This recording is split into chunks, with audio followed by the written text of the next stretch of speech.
എപ്പോഴെങ്കിലും ചിന്തിച്ചിട്ടുണ്ടോ, നമ്മുടെ സ്വന്തം എന്ന് വിചാരിക്കുന്ന വീട്, കാറ്, സ്വത്ത്, ബിസിനസ്, ബാങ്ക് ബാലൻസ് ഇതൊക്കെ ആക്ച്വലി നമ്മുടെ സ്വന്തമാണോ?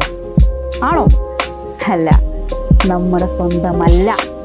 എന്ന് മരണം സംഭവിക്കുന്നുവോ അതിനുശേഷം ഇതെല്ലാം മറ്റൊരാളിലേക്ക് പോകും.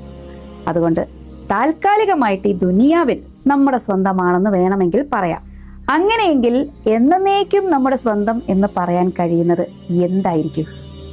ഈ ദുനിയാവിൽ നമ്മൾ ചെയ്തു വെക്കുന്ന സൽക്കർമ്മങ്ങൾ, നമ്മുടെ ഈമാൻ, മാഷാ അല്ലാഹ്, അത് ഈ ദുനിയാവിലും മരണശേഷവും എന്നേക്കും നമ്മുടെ സ്വന്തമാണ്. അത് വേറെ ആർക്കുള്ളതല്ല, നമ്മുടെ മാത്രം. ഇസ്ലാം വിശ്വാസികളായിട്ടുള്ള സഹോദരി സഹോദരന്മാർക്കറിയാം, പടച്ച റബ്ബ് നമ്മളെ ഈ ദുനിയാവിലേക്ക് അയച്ചിരിക്കുന്നത് കുറച്ച് വർഷത്തേക്കുള്ള പരീക്ഷണത്തിന് വേണ്ടി മാത്രമാണ്. മരണം